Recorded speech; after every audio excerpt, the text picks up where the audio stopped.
are these children being born into such a terrible existence? And we're not stopping. We just seem to be surging ahead. The bulldozers, and furthermore, you were talking about these things. It was interesting. Last year, I just happened to be in a cafe in town with a friend, and we had issues with having getting an allotment site. We found asbestos on, remnants of being, and we had it researched, and it was low-level risk, so it wasn't an interest. They weren't going to take the soil away, so we had to say no. It was, you know, we went as far as Tim Farron in the local campaign. Nothing happened, you know. And then the point was, the couple of days after, I was sat by a guy, and he had a logo on his jacket for a motorbiking club from up near. He works at Sellafield, and he actually talked about how they were preparing these blocks. Well, it didn't mean anything to me at the time, but he talked about the work in preparing these blocks. So maybe it's all just going ahead behind the scenes. I don't know, but none of us know. But you know, and there's also a film called Into Eternity, an independent film company in Finland, and I watched that with Marianne, and I just cried the whole way through it. And the most ironic thing at the end of it, when the questions and answers, and it was all just a big whitewash, I couldn't understand a word they were saying at the time. And I put my hand up, and it just got to the end, and I was excluded. And I do, it was the point.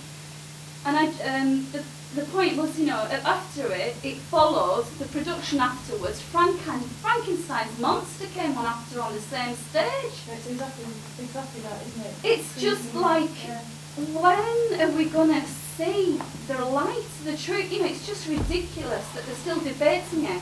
And still going, it's a beauty. I mean, all the world's beautiful, but Cumbria's beautiful, and Belarus is what's it mean? Beautiful land. Beautiful land. Belarus, and England's green and pleasant land. When is the catastrophe going to end? When are people going to realise that you can't keep just ignoring fear? They're not feeling. I think the tide is turning a bit though, because this week in Kendal, at the Kendal planning meeting about Keeple Head, which is just low, it's low-level waste into landfill, and again that's because the nuclear industry seems to be being deregulated in much the same way as the banks really, but the councillors there all voted unanimously not to allow the radioactive waste to go into landfill. So that was a real positive thing. Yeah. thank you for that, because I think you said some very important things, but the only thing I would say is I do think that it can be stopped now. I do really think that some of the evidence from the geologists, for example, I mentioned, has woken some of the councillors and other people up. And they didn't know about it before because there was this attempt to kind of rewrite history. And I think if people do talk to their councillors and carry on, saying why it shouldn't come here, then I think it is possible to stop it. Could we have copies of your slide? Yes, sure, no problem. The thing won't go away because we've already made this waste. And so one has to, if one is going to say something that there will be a future for children and so on, is to actually continue to work to find some means of dealing with it.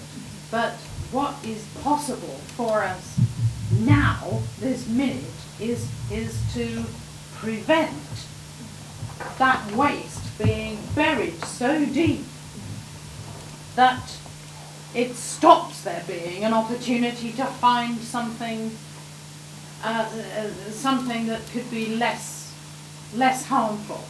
Yes. And to say yes, perhaps, in the light of the evidence that has already happened, is to actually just go down that very slippery path of of saying, well, you know, oh, we haven't got anything better to do with it, so we'll do this. So I think that we haven't to be overwhelmed by the size of the thing, and thus stop ourselves addressing the bits that we can influence here, now. And that's our responsibility. Yeah, I think that's right, and the key to keeping the options open for future generations is to keep that waste dry. Because once it's wet, it starts corroding, and even the ideas of retrievability, of sort of keeping it down there for a bit and not sealing it, actually introduce new problems because you keep oxygen down there, your corrosion goes much faster, and you know, it still becomes a problem that you can't necessarily retrieve in the future. So if you can keep the waste dry, then you can carry on researching, and it's not a solution, but it's a least bad option. So is there waste right now, wherever it is, that they need to find a place for, that the UK government needs to find a place for? Is it that there is that much waste that they need to sort out and bury or deal with, or will it be equally or more so opening, like you said, opening the way to more nuclear reactors? Yeah, I mean there is a lot of existing waste here. A lot of it's at Sellafield, and but not all of it. So it comes from the past, all the existing and past nuclear reactors, and also the nuclear weapons program, of course, as well.